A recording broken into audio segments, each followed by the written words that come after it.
Olá, meninas, paz do Senhor. Mais um dia na presença do Senhor. Venho trazer mais uma palavra. Glória a Deus e vamos fechar os olhos. Pai, em nome de Jesus, Pai, eu consagro a Ti, Senhor, esse sábado, Pai. Ó Deus, esse é o dia que Tu criastes para a honra e glória do Teu nome, Pai. Senhor, que o Teu Espírito me tome neste momento, Pai, e me use, Senhor, para esse dia, Senhor, para o Teu louvor, Pai, para a Tua glória. Pai, nada sou e nada tenho, mas em Ti estão escondidas todas as coisas, ó Pai. Ó Senhor, quem conheceu a mente do Senhor, Pai? Quem lhe revelou os segredos? Todas as coisas, Senhor, estão patentes aos Teus olhos. Pai, que o anjo do Senhor acampe-se ao redor de cada moça neste momento, ao meu redor, ó Pai, em nome de Jesus, Senhor. Eu repreendo neste momento toda distração, Pai. Eu repreendo em nome de Jesus, Senhor, toda seta na mente, vai queimando agora, Pai. 70 vezes 7 fogo, Pai. Vai agindo, Pai, sobre os 4 ventos, ó Pai. Ó Deus, Tu controlas os 4 ventos na vida sentimental, Pai. Nos desperte mais uma vez, porque o Senhor nos chama para sonhar, para se atentar à Tua voz, Pai, porque no 7º dia descansastes, ó Pai. Tu vistes, ó Pai, que tudo o que criastes era bom, Pai. O Senhor colocou no nosso coração, Pai, o desejo, Pai, de sonhar com esse matrimônio, Pai, com esse ministério. Em nome de Jesus, Senhor, nos capacita no nome de Jesus, para, ó Deus, que não venhamos andar, Pai, envergonhados, e não seremos envergonhados, porque aqueles que confiam no Senhor correrão, voarão, não se fadigarão. Venha trazer agora, Pai, a esperança mais uma vez nesse campo. Vai soprando, Pai, e vai queimando agora, Pai, todo engano. Vai tirando do nosso meio, Pai, toda pedra de tropeço, toda pedra, Pai, de tropeço. Repreenda agora, em nome de Jesus. Maligno, pega tudo que é teu e sai agora. Em nome de Jesus, saia desse meio. Em nome de Jesus Cristo. Glória a Deus. Amém. Amém. Seja selado essa palavra no mundo espiritual. Então, meninas, ao abrir a palavra, né? Eu levantei a Bíblia para o alto, pedi ao Senhor uma palavra. E saiu o livro de Jonas, capítulo 4. E o título é O Descontentamento de Jonas e a Resposta do Senhor. Vamos ler aqui. Verso 1. Mas desgostou-se Jonas extremamente disso e ficou todo ressentido. E orou ao Senhor e disse: Ah, Senhor, não foi isso que eu disse, estando ainda na minha terra? Por isso me preveni fugindo para Tarsis, pois sabia que és Deus piedoso e misericordioso, longânimo e grande benignidade, e que te arrependes do mal. Peço-te, pois, ó, tira minha vida, porque melhor me é morrer do que viver. E disse o Senhor: É razoável esse teu ressentimento? Então Jonas saiu da cidade e assentou-se ao oriente da cidade. E ali fez uma cabana e se assentou debaixo dela, à sombra, até ver o que aconteceria à cidade. E fez o Senhor Deus nascer uma aboboreira que subiu por cima de Jonas, para que fizesse sombra sobre a sua cabeça, a fim de o livrar de seu enfado. E Jonas se alegrou em extremo por causa da aboboreira. Mas Deus enviou um bicho no dia seguinte, ao subir da alva, o qual feriu a aboboreira, e esta se secou. E aconteceu que, aparecendo o sol, Deus mandou um vento calmoso oriental, e o sol feriu a cabeça de Jonas, e ele desmaiou, e desejou com toda a sua alma morrer, dizendo: melhor é morrer do que viver. Então disse Deus a Jonas: É acaso razoável que assim se enfades por causa da aboboreira? E ele disse: É justo que me enfade a ponto de desejar a morte. E disse o Senhor: Tiveste compaixão da aboboreira, no qual não trabalhaste, nem a fizestes crescer, que em uma noite nasceu e uma noite pereceu. E não eu hei de ter compaixão da grande cidade de Nínive, em que estão mais de 120 mil homens que não sabem discernir entre a sua mão direita e a sua mão esquerda, e também há muitos animais? Glória a Deus.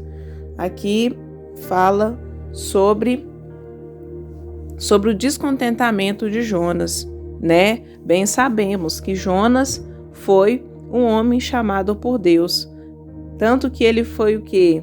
Enviado, né? Ele ficou preso ali dentro de um grande peixe, né? Que em algumas versões falam uma baleia, e ele ficou ali 3 dias, né? No processo.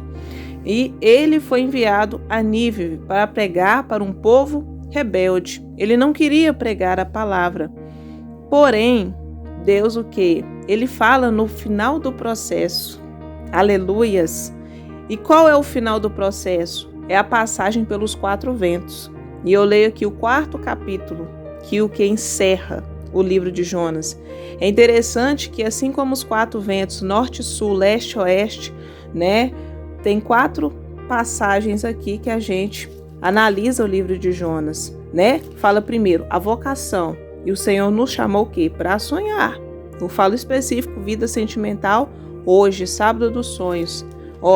Capítulo 1 de Jonas, vocação. Segundo, Deus o quê? Coloca ele dentro de um ventre de um bicho. Olha para você ver. E pense bem aquele peixe, o fedor, aquilo ali. Deus coloca ele lá. Terceiro, ele começa a profetizar. E 4º, né? O cumprimento ali, final.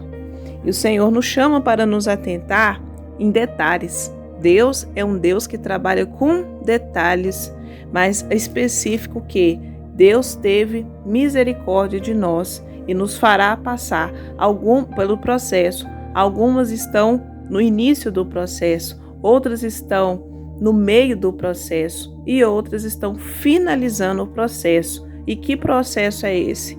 O Senhor nos chamou para esperar, para sonhar. O Senhor já tem me falado também no Salmo 126, que ficamos com os que sonham. Quando fala esse verso no número 126, é no presente. Amém? Deus trabalha com ciclos. Glória a Deus. E é interessante que Jonas, ele já não estava aguentando mais. Ele não estava aguentando mais aquela situação. Muitas vezes e ficamos em situações insuportáveis. Mas será que eu vou? Muitas podem pensar, só que esse pensamento não vem de Deus. Isso são setas. Eu não suporto mais esse processo.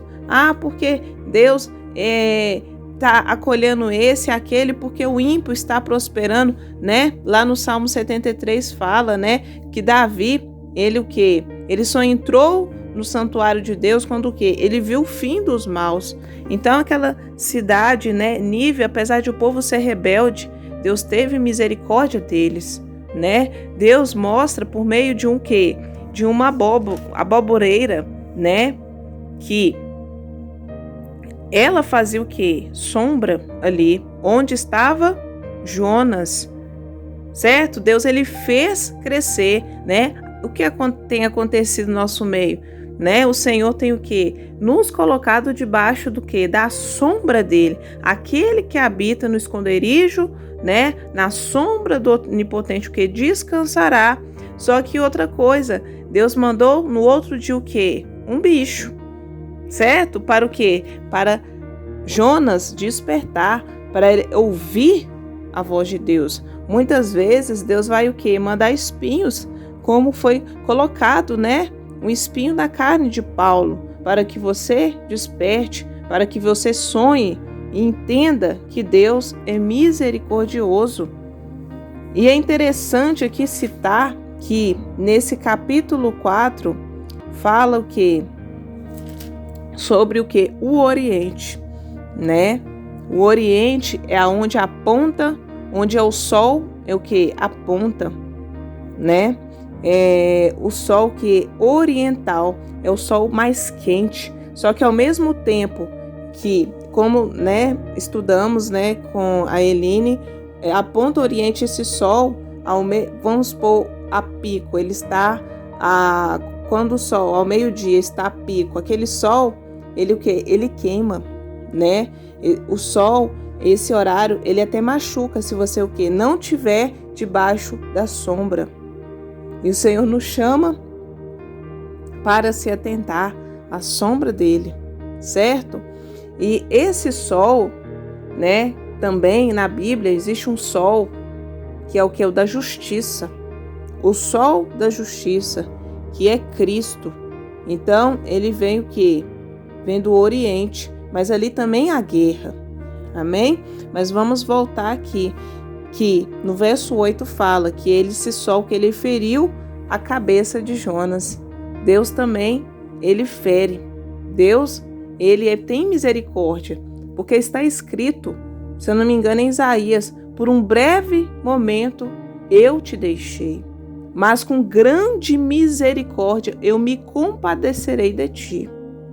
Amém? Por isso também que Jonas, ele foi o quê? Colocado dentro do ventre do peixe.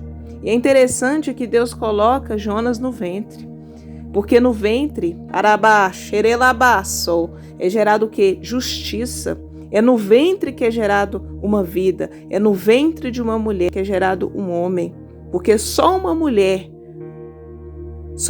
pode gerar um homem, tanto no mundo físico quanto no mundo espiritual. Porque a mulher sábia é aquela que edifica a sua cabeça, a sua casa. Amém? O Senhor nos chama que o Espírito Santo te dê entendimento. Jonas desejava o quê? A morte, porque ele não entendia o propósito. Ele não entendia. Não sabemos o fim. Não sabemos o fim. Nós sabemos que estamos num processo, mas a gente não sabe como vai terminar esse processo. Só que Deus fala em Jeremias 17 que há esperança para o seu futuro, 31:17, que há esperança para o teu futuro. Porque numa noite cresceu a abóbora, mas no outro dia o que? Jonas foi ferido. Porque é um espinho que Deus coloca para você entender que ele faz, que você não vai entender o propósito. Resumindo, é para sonhar. E Deus fala, sonhe. Você não está entendendo. Você não está entendendo, você está no processo. Mas é para você continuar sonhando. E não ficar apenas na sombra do esconderijo, mas ouvir ele e atentar o quê? Ao sol. Cantares capítulo 1, verso 7. Onde repousa o meu noivo? Onde repousa o meu amado ao meio-dia? Diga-me, Pai, para que eu não desça ao rebanho de outros companheiros. Porque no meio-dia é que há vitória. Os profetas de Baal foram derrotados ao meio-dia. E o Senhor nos chama mais uma vez para atentar ao que quer ferir a sua cabeça, ao que quer ferir a cabeça do seu marido. É para continuar sonhando e se atentar. Amém? A voz do Espírito Santo. Glória a Deus. Então, meninas, glória a Deus. Essa é a palavra que saiu em sorteio. Amém? É a palavra que o Espírito Santo soprou. Continue sonhando os propósitos de Deus. Essa palavra que vocês meditem, porque aqui Jonas 4, o Senhor está no nosso meio, é o ciclo final. Amém? Quando chega o número 4 é o que? É o final do propósito, é o final do processo. E Deus nos chama, assim como Deus usou a Nayara há alguns dias. Quem ainda está no meio, no início, o Senhor já mandou falar. E aqui repito, se volte para Ele e o que? Corra para você viver o final do processo. Amém? Não tem como vencer se não passar pelos 4 ventos. No mundo espiritual, e no mundo físico. Ficam na paz do Senhor. Que Deus abençoe.